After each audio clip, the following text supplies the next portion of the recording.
Alô Brasil! Estamos mais uma vez aqui, para dar seguimento à nossa aula de trigonometria, parte 2. Eu sou o professor Iago e venho para mais uma baita aula para vocês. Hoje a gente vai mudar um pouquinho, hoje a gente vai falar de círculo trigonométrico, onde você tinha os triângulos anteriormente falados e agora a gente vai ter tudo no círculo. Nesse círculo a gente expressa todos os ângulos em radianos, que é uma medida nova de arcos. Então, por exemplo, o ângulo de 30 graus é a mesma coisa de π sobre 6, onde o π na trigonometria vai valer 180. Lembre-se, o π na geometria plana vale 3,14, 3,1 ou 3, dependendo da aproximação, e na trigonometria o π vai valer 180 graus. Então, 180 dividido por 6 vai dar 30. Então, se eu falar 30 ou π sobre 6, vai dar a mesma coisa.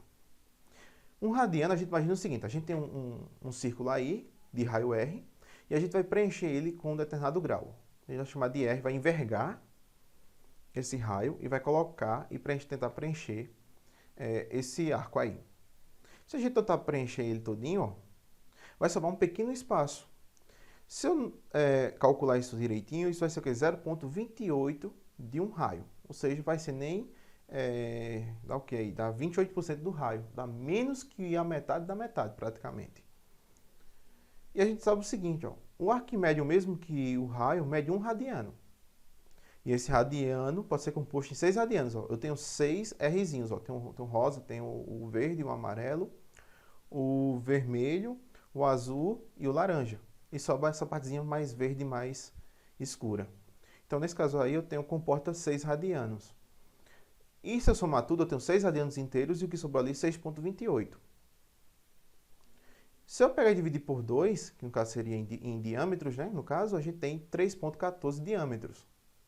Ou seja, o diâmetro é o dobro do raio. E o raio é a metade do diâmetro.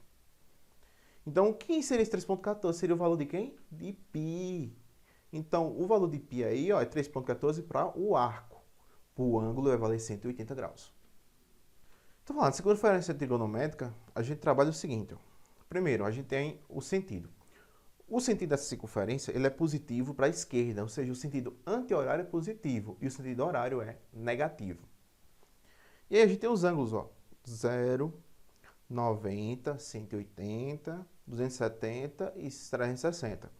Isso em radianos vai ser 0, π sobre 2, π, 3π sobre 2 e 2π, onde 2π quer dizer que é uma coisa de uma volta ou 360. Lembrando novamente que π vai valer 180 graus. Então, como eu falei, né, na aula anterior, a gente tem o seno, ele é positivo no primeiro e segundo quadrante e negativo no terceiro e no quarto. O cosseno é positivo no primeiro e no quarto, negativo no segundo e no terceiro. E a tangente é alternada. Por quê? Porque a relação entre seno e cosseno. Então, se no primeiro quadrante o seno é positivo e o cosseno é positivo, então mais por mais dá mais. A tangente do primeiro quadrante é positiva. Mais por menos dá menos, Então, segundo quadrante, tangente negativa. Menos por menos dá mais. Então, terceiro quadrante, tangente positiva. E no último quadrante, menos por mais vai dar menos, a tangente vai ser negativa. E agora o que vai importar para a gente é o que a gente chama de funções trigonométricas. A gente passa de ter relações trigonométricas e agora coloca um x na história para dizer que são uma função. Então, a gente tem a função seno de x e a função cosseno de x. Primeira coisa, toda função trigonométrica é uma função chamada função periódica, ou seja, ela se repete, certo? Tem uma variação em torno de um período. E esse período a gente define como período da função, certo? É o quanto que ela leva para se repetir, ou seja, são fenômenos periódicos, por isso que ela fica variando assim. E aí a gente olha para o ciclo trigonométrico e vai montar essas funções aí. Como a gente já sabe, né? Os valores notáveis aí, para 0 grau, para 90 graus o π sobre 2, para 3π sobre 2 e π a gente tem outros valores aí, de seno e cosseno. E para 2π, no caso, né, que é o último quadrante, a gente tem também os valores notáveis para eles dois, tanto para seno como para cosseno. E a tangente, ela não vai ser definida quando for 90 graus, ou seja, 90 graus não tem o valor da tangente, como a gente viu lá, e nem 300 e nem 270, por conta que também ali vai ser uma divisão por zero, certo? Então, você vai ter tangente, os arcos notáveis de 0 e de 180, que no caso seria 0 e π. Π sobre 2, que é 90, e 3π sobre 2, que é 270, não tem tangente. E 2π, né, que é também 0. Se for você reduzir um arco, redução de arco é o quê? Você pega o arco maior e reduz para ele um menorzinho. Então, ó, se for do segundo quadrante, eu vou fazer π menos o valor que eu quero. Então, você tem o seno daquele ângulo. Por exemplo, se você sabe o seno de 60 de mãos, você vai saber também o seno de 120. Por quê? Ó, calcule o seno de 120. Pela regrinha aí, ó, o seno vai ser quem? π menos o valor que eu quero. Π vale quanto? 180. 180 menos o x que eu quero, que é 120, calcular o seno de 120. 180 menos 120 vai dar 60. Então, o seno de 120 é o mesmo seno de 60. Não vai mudar nada. E ambos positivos porque estão no primeiro e no segundo quadrante. Certo? Então, aí a expansão aí, para tangente também, ó, ela também é similar. Se for no terceiro quadrante, você vai ter que somar o ângulo. Por exemplo, eu quero o seno de 210. Então, eu vou ter que calcular o seguinte, ó. 210 menos quanto? Menos o básico que eu passei, que no caso seria 180. No caso, sobraria 30, e ele seria um arco côncavo de 30. Então, no caso aí, você tem que somar o valor aí. E se for no quarto quadrante, no último, né? A gente vai fazer uma volta, menos o valor de x também vai voltar para o segundo caso. E você vai olhar apenas os sinais, onde for positivo ou negativo. Isso é o que a gente chama de redução de arco. Você pega um arco maior e reduz ele um pequenininho, porque você só tem os valores notáveis, não tem os valores dos arcos grandes. E aí, para tangente também. E como eu falei, né, o arco côncavo é quando ele é múltiplo de um valor. Então, por exemplo, se eu tenho 30 graus, e se eu der uma volta por cima dele, vai dar 390. Por quê? O arco côncavo é uma volta, que é 360, mais o valor que eu tenho, que é 30. Então, 360 mais 30 vai dar 390. Então, essa é a ideia de arcos côncavos. E agora a gente tem a função seno que interessa para a gente na aula de hoje. Esse outro é mais teoria e mais aplicação. Esse aqui é mais visual. Então, ó, a função seno de x, primeiro, a gente tem os valores, né, que a gente já sabe, dos ângulos notáveis. E a gente pode deduzir ela nessa curva aí, ó, que é uma coisa chamada de curva senoide, ou curva senoidal. O intervalo é de 0 a 2π, ou seja, varia de 0 a uma volta inteira. Então, só você percebe o seguinte, ó, a função seno, ela sempre vai começar do ponto zero, certo? Sempre começa do eixo do y, seja em 0 ou algum valor acima ou abaixo. Mas sempre vai tocar esse eixo. E sempre vai começar de baixo, certo? A gente vai ver uma diferençazinha dessa aí. Lembre-se, a função seno sempre começa de baixo e vai subindo. Quando chega em 90, ela troca, né, de sinal, ela vai decrescendo. E quando chega em π, ela troca de novo de sinal. Quando chega em 3π sobre 2, troca de sinal novamente, ó, e vai subindo.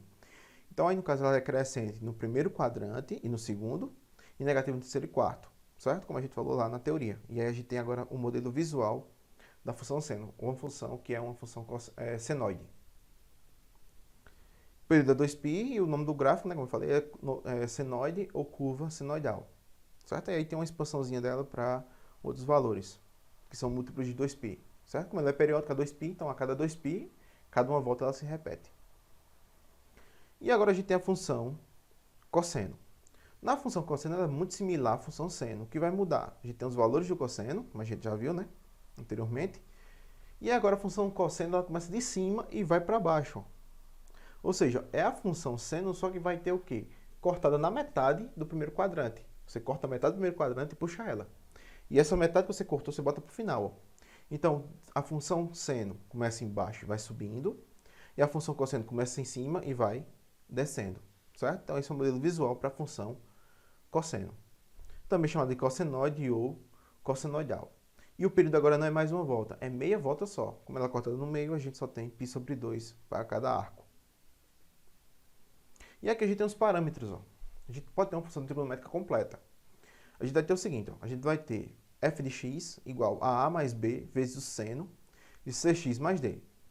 Pode ser o seno, pode ser o cosseno. Tá aí os dois exemplos mais fáceis de você abstrair. Vamos lá. Quem seria o A? O A é justamente da onde a função parte, certo? Então ela partiu, sei lá, do ponto zero, então o A é zero. Se ela partir do ponto 80, A é 80. Então é da onde ela saiu, se for embaixo ou de cima, não importa. O B é a variação, é a amplitude daquela curva, ou seja, é a altura daquela curva lá. Por exemplo, se ela começou em zero e foi para 80, então a amplitude é de quanto? De 80. Então você coloca 80 no lugar do B, certo? O seno e o cosseno vai ser independente aí da você ver a curva, né? Se ela começar em cima ou embaixo. E dentro do parênteses a gente tem Cx mais D. O D é só para saber se ela foi translada, ou seja, se ela foi jogada para cima, para baixo ou para o lado, certo? Esquerda, direita, norte, sul. E esse Czinho é para dizer que é o período. Ou seja, de quanto em quanto tempo essa função se repete, certo? Então a gente tem o seguinte, ó. E lembre-se, qualquer função, seno ou cosseno, só pode variar de menos 1 a 1. Não pode ser maior do que 1, nem pode ser menor do que menos 1. Então esses são os valores extremos. Se eu pegar o valor de menos 1 na função, eu tenho o valor de mínimo, que é o último valor que ela pode assumir mais baixo. E se eu pegar o valor 1, é o valor mais alto que a função pode admitir. A imagem, a gente tem que a variação, ó. Como eu falei, é você jogar f de 1 e f de menos 1 e ver de onde ela está para onde ela foi, certo? Então, essa variação aqui, ó, é de mesmo sentido, é no sentido só. Você vê onde ela variou e você pega o período. E o período é sempre dado por 2π sobre c, onde c é o parâmetro que eu tenho. Então, esse c aí você vai ter que achar de acordo com o gráfico. E algumas aplicações que a gente tem aí, ó, da funções trigonométricas, na geometria, que é na análise matemática, na eletricidade, na mecânica, na óptica, que no caso é a refração da luz, na acústica, que é o movimento harmônico simples, se você for pesquisar lá, que as ondas sonoras em movimento harmônico, são fenômenos periódicos. Na música, né, que é o movimento harmônico simples, como eu acabei de falar, né, na acústica e na música existe essa similaridade. Na engenharia civil, que tem a topografia, e tem as equações trigonométricas que a gente não vai remeter agora, por conta que não é um assunto diretamente do Enem, é mais para vestibulares. Certo? Então, só lembrando novamente, a gente tem a função seno e a função cosseno. A gente tem uma fórmula geral para elas duas, onde a gente tem o ponto de partida, que é o A, a amplitude, que é o B, o C, que é o período, e o D, que é o quanto ela variou, se ela foi jogada para cima, para baixo, para a esquerda ou para a direita. Certo? E lembrando que esses valores podem ser só entre 1 e menos 1. Se vier uma questão na prova do Enem, calculando para a função trigonométrica, você pode usar menos 1 e 1 para jogar no lado dessa função, certo? São os únicos valores. E a gente vai ver nos exemplos.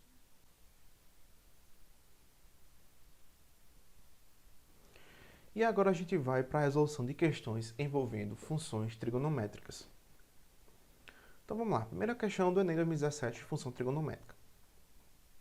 Um cientista em seus estudos para modelar a pressão arterial de uma pessoa utiliza uma função do tipo P de t igual a mais b, que multiplica cosseno de kt, em que a, b e k são constantes reais positivas e t representa a variação do tempo.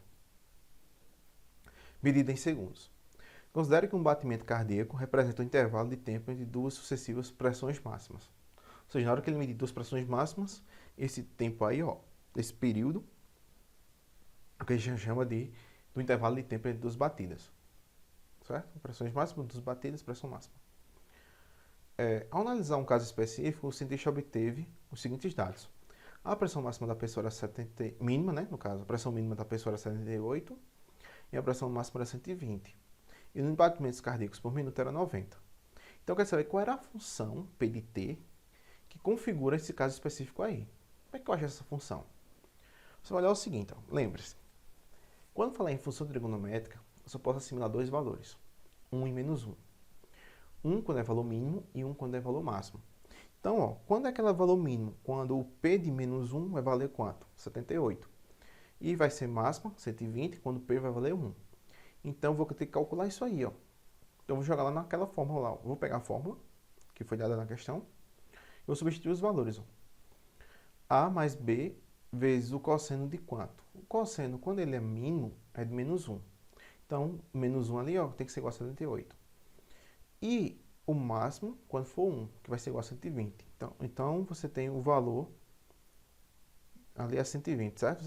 Vocês foi na rapidez aqui, mas vocês fazem aí que é 120. Você vai fazer o seguinte, ó. Você agora vai fazer um sistema, e esse sistema, você vai fazer o método da adição, ó. Vai ficar 2A igual a 198. Ó. Na hora que eu somar 120 com 78, certo? Vocês corrigem aí, você vai dar 99. E esse A vai ser igual a 99, ou seja, é da onde ela parte. E o B, ó, é 99 mais B tem que ser igual a 128. Então, se eu somar os dois ali, vai dar 21, ó, certo? Então, aí ficou o valor de 21. Então, achei o valor de A, que é 99, que é de onde ela parte, e B, que é o salto que ela dá. E o período é o seguinte, que é para achar esse KT aí. 90 batimentos por segundo é o mesmo do período. Então, se eu pegar 60 dividido por 90, vai dar 2/3 de segundo. E esses 2/3 de segundo, como a gente viu lá na aula de função trigonométrica, que o valor do período é sempre 2π sobre o período que ele tem. Se o período dele foi 2/3, eu vou pegar 2π e dividir por 2/3, que é uma constante. Se eu inverter isso aí, ó, eu corto 2 com 2, vai sobrar 3π. Então, o período é igual a 3π. Então, você pode montar a função, ó, 99 mais 21, lá do sistema, vezes o cosseno de 3π sobre t, certo? Então, fecharia a letra A como resposta. Se vocês já fizerem devagarzinho, vocês vão ver que não é difícil não, certo? Só que com o pouco do tempo, né, a gente resolve um pouquinho mais rápido, mas fica aí o registro para vocês tentarem entender. Primeiro eu monto o sistema, resolvo ele, acho quem é A e quem é B. Aí depois eu acho que é um período, dado que o batimento cardíaco ali, ó, é 90 por minuto, ou seja, 90 batimentos em 60 segundos. E eu vou ter que achar isso aí invertido, né? Que é a frequência inversa do tempo, ou seja, é a frequência de repetição. Então vamos lá. Segundo o Instituto Brasileiro de Geografia e Estatística, certo? No Enem 2015, produtos sazonais são aqueles que apresentam ciclos bem definidos de produção, consumo e preço. Resumidamente, existem épocas do ano em que sua disponibilidade nos mercados varejistas ora é escassa, com preços elevados, ou seja, se tem pouco no mercado, aumenta o preço. Ora é abundante, com preço mais baixo. Se tem muita produção, o preço despenca e cai. O que ocorre com o mês de produção máximo da safra, ou seja, quando os produtos estão mais baixos, o preço está mais baixo, a produção é mais alta, ou seja, a produção é mais máxima. Então, a partir de uma série histórica, observou-se que o preço P em reais do quilograma de um certo produto, certo? Sazonal pode ser descrito pela função. Então, tem uma função aí, ó. 8 mais 5, cosseno de πx menos π sobre 6. Onde x representa o mês do ano. X é janeiro, 2 é fevereiro, 12 é dezembro, e assim todos tinham um valor. E a pergunta é, na safra, o mês de produção máxima é qual? Então, vamos imaginar o seguinte, a gente tem a função, certo? E vamos anotar o que a questão está dizendo. Ó. Se aumentar a produção, o preço despenca e a produção é máxima. Se eu diminuir a produção, o preço ele é máximo, por conta da escassez, e a produção vai ser mínima, porque eu não vou ter muitos produtos disponíveis.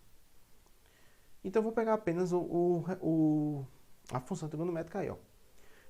Só que você percebe o seguinte, ó. Ele vai ser o quê? Ele quer quando o valor seja da produção máxima. A produção é máxima quando o valor é mínimo. Então, o mínimo para um cosseno ou de um seno é menos 1. Então, o cosseno daquele ângulo todo ali dentro ó, tem que ser igual a menos 1. Aí você se lembra, qual é o ângulo que o cosseno dá menos 1 lá no ciclo trigonométrico? É π ou 180. Então, você substitui ali, ó.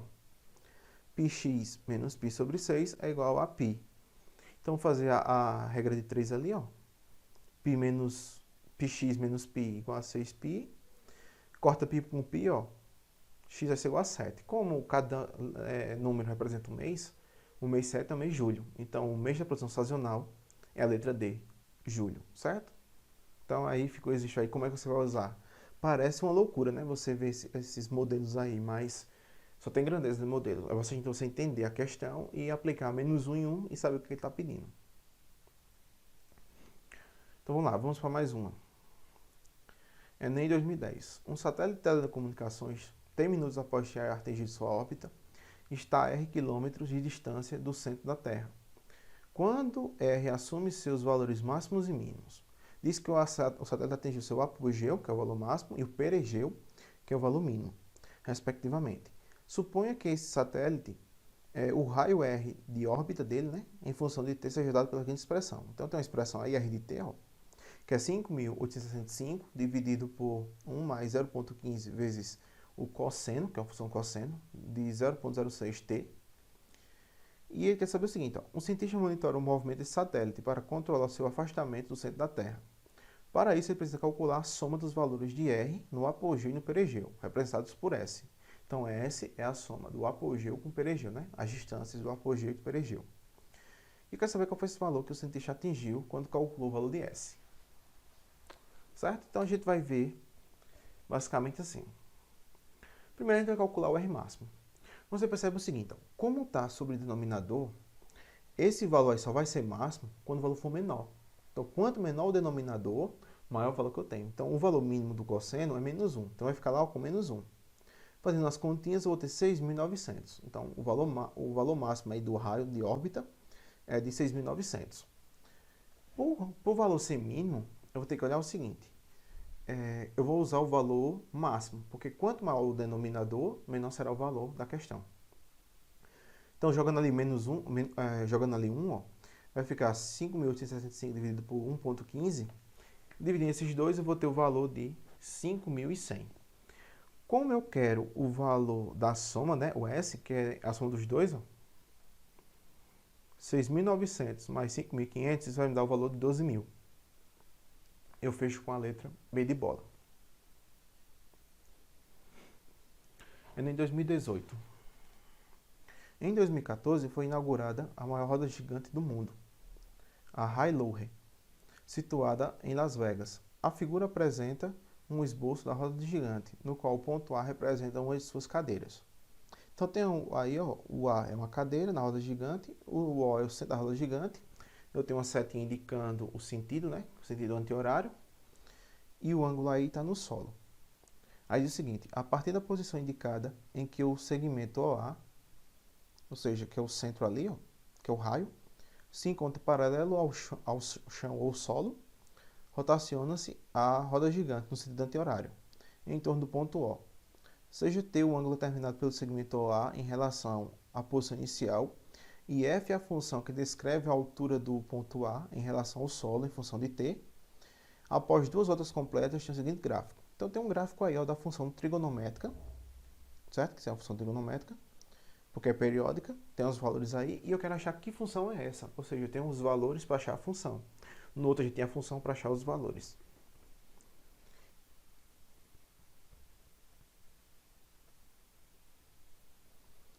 Então aí, ó, primeiro caso, eu tenho que achar o valor de B. O B é a amplitude, ou seja, quanto a função cresce. É da onde ela partiu quando ela chegou. Ela partiu do 88, ó, e chegou no 168. Se eu pegar o 168 menos 88, isso vai me valor 80. Então, de cara, o valor de B, que vai multiplicar o período, certo, da função, vai ser 80.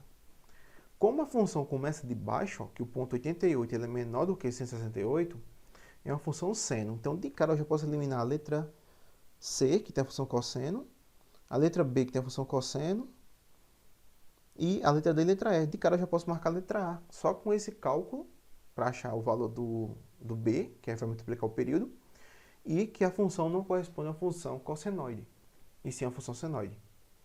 Mas, continuando. O A é de onde ela partiu, que é 88, ó, e a função é seno, então fechamos com a letra A. É uma questão de análise. Você tem que olhar para o gráfico, saber quem são os parâmetros e montar a função. Ó. Certo? Acha quem é A, quem é B, e você monta a função.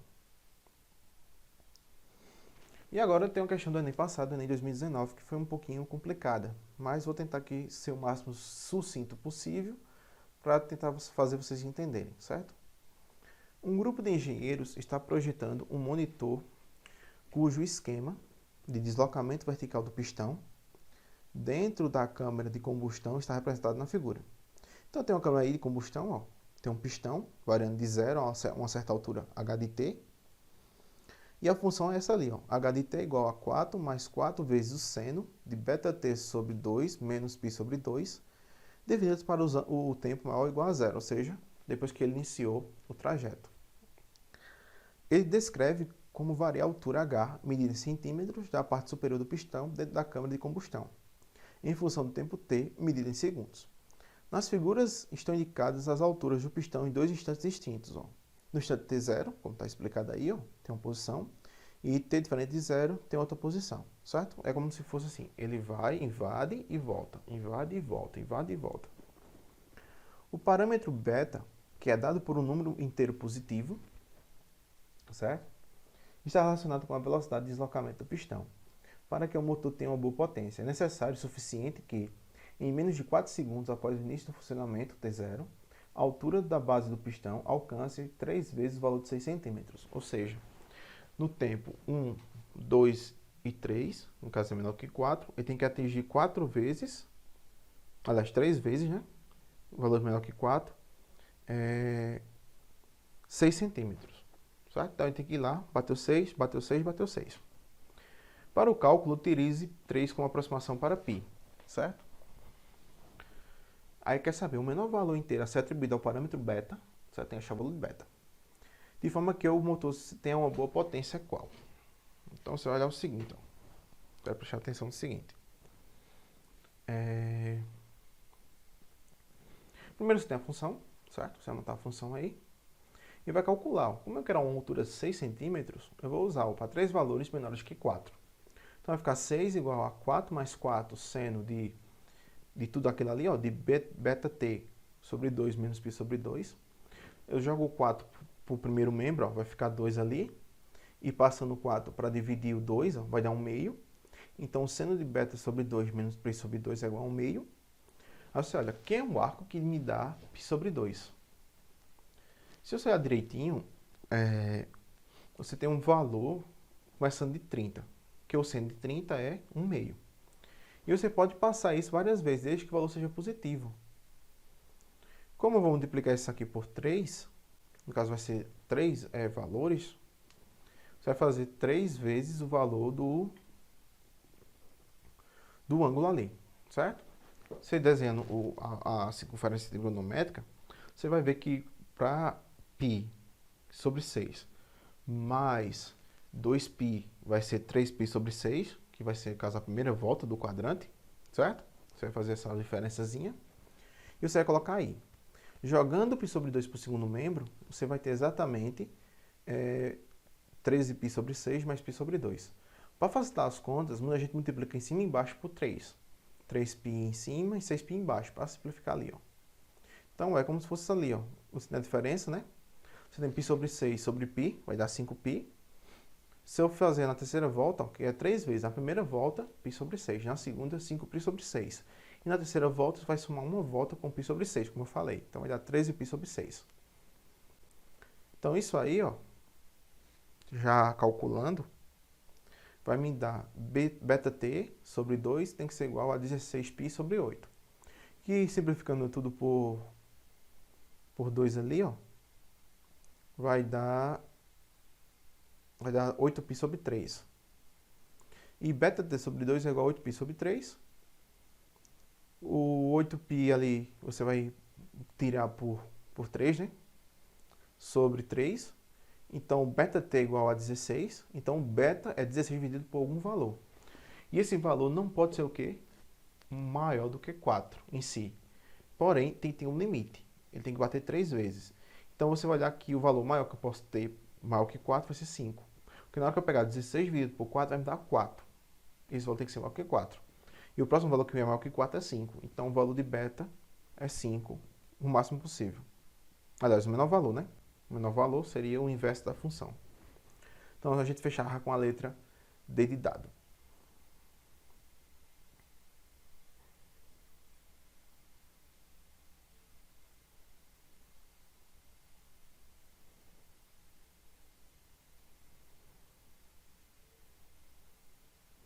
Fecha. Então a gente fecha agora a nossa aula. Então eu espero que vocês tenham aprendido um pouco, certo? Foi rápido e tudo, porque não é muito conteúdo, é apenas umas anotações que você tem que fazer. E claro, fazer muito exercício, faça muito exercício mesmo. Faça os esquemazinhos, é importante você fazer os esquemas que eu passei aí, anotar tudinho para não esquecer nada. E no mais, você pode me comunicar que está estudando, quer aprender alguma coisa, quer desenrolar mais, pode chegar para mim, pode falar sem problema nenhum, certo? Então, você aproveitar aí, ó, tá aí na descrição do vídeo algumas informações.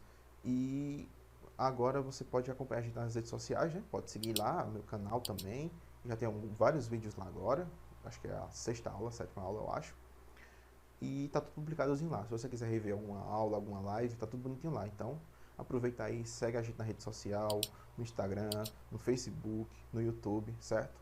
Eu tô aqui para ajudar vocês, porque nessa grande situação que a gente tá, a gente tem dois grandes inimigos.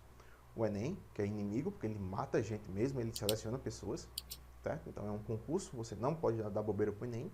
E esse vírus aí que tá articulando sempre por aí, está alterando o dia a dia de muita gente. Então não esqueça, você não está sozinho, eu estou contigo.